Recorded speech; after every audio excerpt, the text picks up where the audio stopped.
Actually, I need to clarify another point he's making here.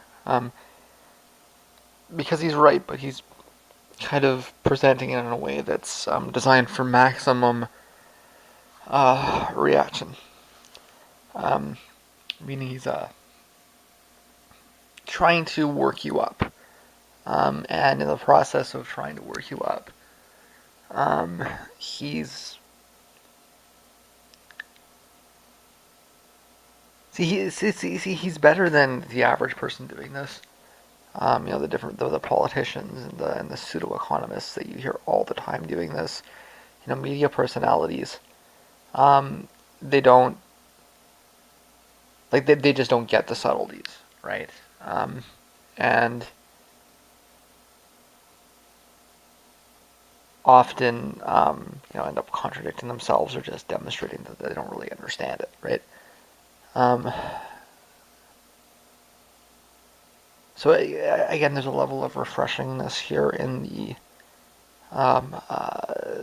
demonstration of that he actually understands what's happening, which is good.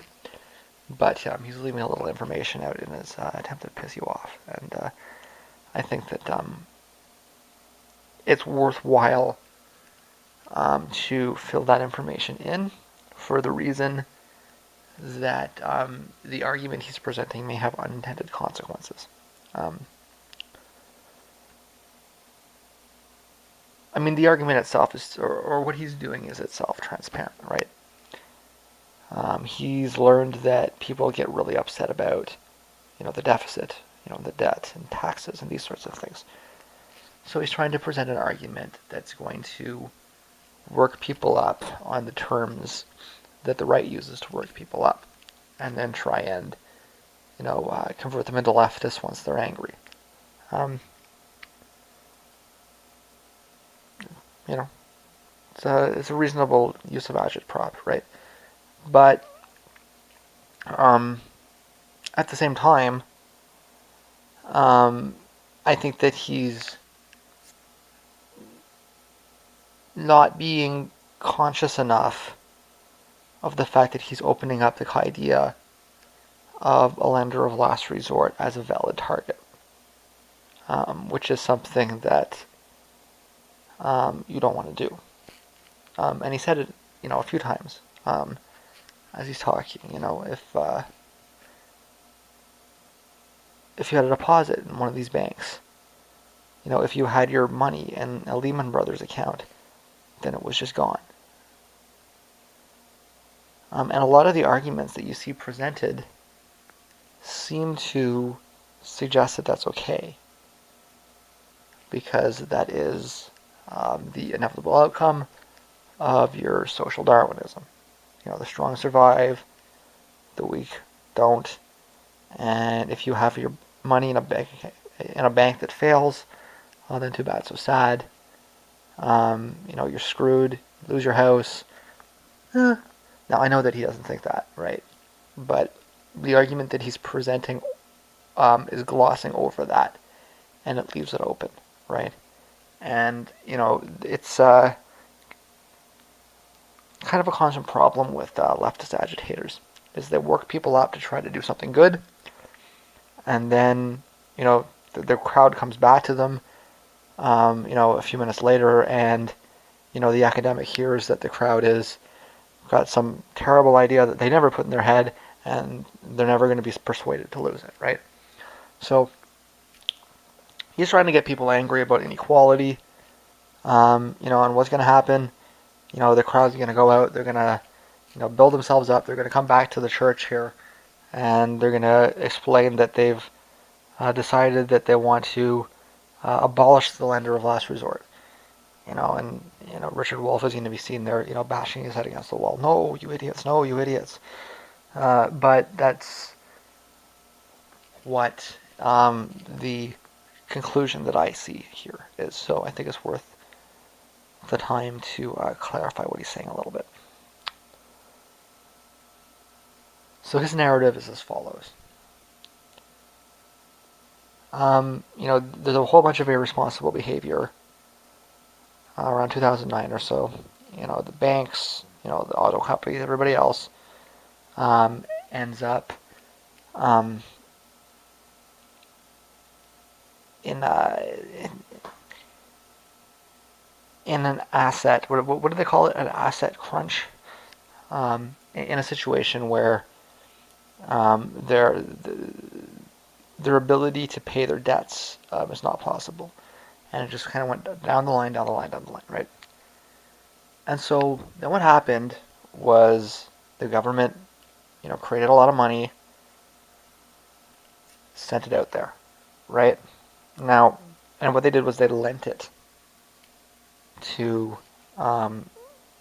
these companies, these institutions, these corporations, all these kinds of things, all right? We're in agreement now up to here, okay? And then what he does is he skips to, the fiscal cliff, and the austerity packages that Obama was pushing through, along with the payroll tax increase. And what he does is he ties the increase in taxes for workers to the bank bailout, and says that, you're paying to bail out the rich. You should be angry about that. This is inequality. Let's start a revolution, right? Transparent enough, right? And I don't know who's in the room with them, but I suspect that probably most of them are at least university students, right? So I'm certainly transparent enough, probably to most people, that have or will hear his talk here. But reasonable, right? You want to start a revolution? I want to start a revolution. You got an idea to get people angry? Great, let's hear it. Let's do it. Right, great. I'm a pragmatist. I have nothing critical to say about that at all. But it's really the line that the right's been throwing around, right? And the mainstream media, to a lesser extent, has been throwing around this idea that the workers bailed out the capitalists, and the workers should be angry. Now, what actually happened? Well, yes, the government pushed this argument. And so what they did was they used it as an excuse to take more money away from workers. Because that's the backwards type of economic thinking that dominates the political circles nowadays, right? Obama's never claimed he's anything other than a conservative. I don't know where he ever got the idea he was a liberal from. He never said that. Not really at all surprising that he's pushing austerity. You really shouldn't have ever expected anything else from him. So this idea that if you take more money in, then you'll have less liabilities in the state and all that sort of thing, right? But that's just it's not a real thing. It's just an excuse, okay? They printed trillions of dollars. They're not going to get more than a fraction of that by increasing your payroll taxes. Just from a purely mathematical perspective, it does not add up. And it's very hard to believe that anybody ever really saw any serious causal connection between, bailing out Wall Street and increasing payroll taxes. Certain people may have presented the argument that way, but this is lateral to what actually happened, right? So how exactly is it that the government made up for the money that it lent the corporations then, if it wasn't through payroll taxes? Well, it was by collecting the loans that they put out. And so what actually happened? What actually happened was that, the state, through its complicated um, uh, subsidiaries, give a whole bunch of money to Citibank, for example, and then Citibank paid it back along with interest. And I don't remember exactly when it was that it was essentially paid off entirely, but it was certainly quite some time ago that I remember seeing reports that suggested that upwards of 99% of the debt had been recovered. Right? So this idea that the government bailed anybody out is wrong. There was no bailouts. There were loans. And the idea that the government had to increase taxes on the working people or cut services or anything else in order to pay off the money that they lent to the banks is also wrong. Because the banks paid that money back, plus interest.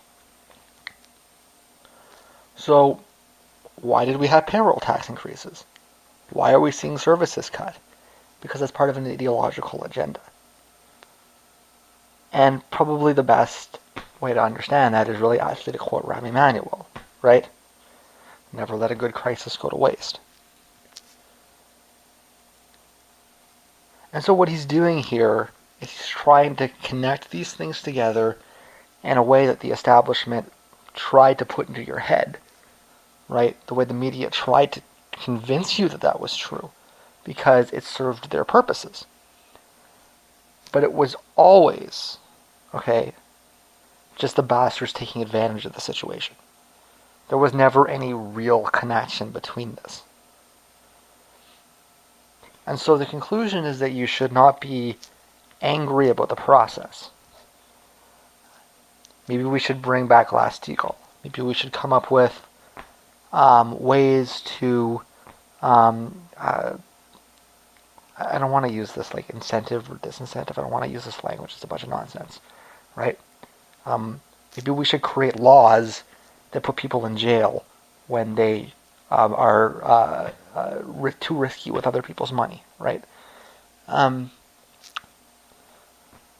Sure. Stop it from happening in the first place. But you don't want to come up with the conclusion that that the idea of a lender of last resort is bad, because it's not. And he did talk about that a little bit, but it almost seemed forced, right? The lender of last resort came out of the New Deal. It was a program put in place by FDR, and it was designed to prevent people from losing their deposits. Because when the banks came to the government and they said, we don't have any money, we can't pay back anything, I think people had the idea that it was just like, institutional transfers or something. They didn't really seem to get the idea that when Lehman Brothers went to the government and said, we can't pay people back, those people were depositors. And the things that disappeared, that evaporated, were people's bank accounts, people's mortgages, people's assets. The money that people put in the bank. And so questioning whether things are too big to fail, are you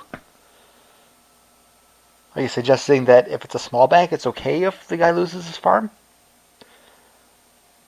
I don't think you are. I think that what you're really saying is that you don't understand what's happening.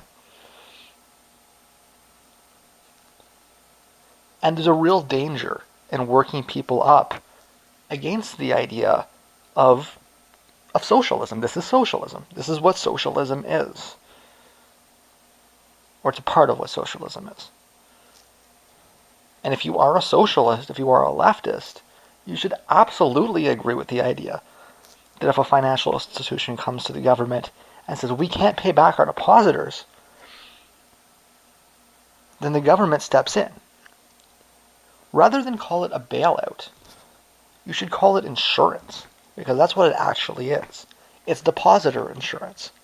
It's a legal system designed to ensure that when you put money in the bank, it's there, and you can take it out no matter what happens to the bank. Even if the bank declares bankruptcy, you can still get your money out of it. And that's really what it was about.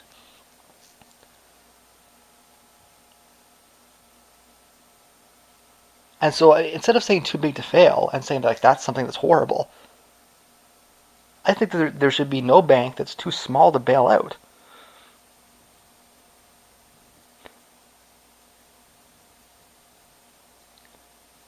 But there's a lot of confusion here, right? When you hear that come from a Republican like Elizabeth Warren, it's easy to make sense of.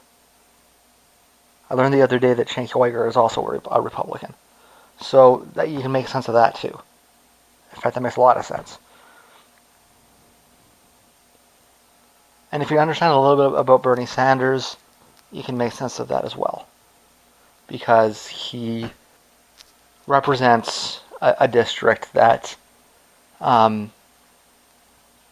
would probably lean Republican under just about any other circumstance. Any other representative.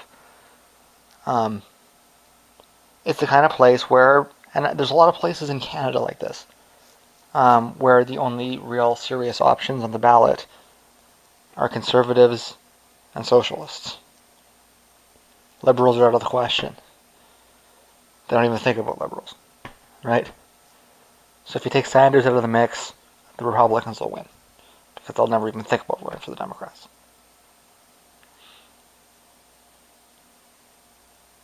There's places in Canada like that too, although they're kind of fading. Saskatchewan was like that for a long time, but they don't even consider the socialists in Saskatchewan anymore either. But when you hear from Richard Wolff, he really should have been a little bit more. Again, I'm not confusing. I'm not accusing him of lying or anything. And what he said was completely technically accurate, and what I'm saying here is there in what he's saying, right? You can see. I'm suggesting that I'm clarifying. You could also suggest that I'm just reading between the lines. Everything's there. It's just that he seems to be presenting it in a way that's designed to get people angry, and I think that he might want to think about that a little bit more, because we don't want to be blaming a system of bank insurance and looking at that as the problem, because it isn't. Right? It's all the things around it. It's like when he said before that we had the bailouts and you had to do the bailouts, but then he pointed out, okay, but the problem after that, the reason it's a problem is because they weren't lending, right? Not because of the bailouts, it's because of the lending, right? And what he's doing here, trying to connect the payroll taxes to the bailouts, is, like I say, it's what was crammed down people's throats, and so he's taking advantage of that. I think it's pretty clear he knows it's not actually true. I really think he should have been focusing a little bit more on deconstructing the myth rather than trying to appropriate it for his own uses, right? So it's a bit of a clarification. There's just a few more minutes left, and I think that's probably going to be it for Richard Wolff for a while.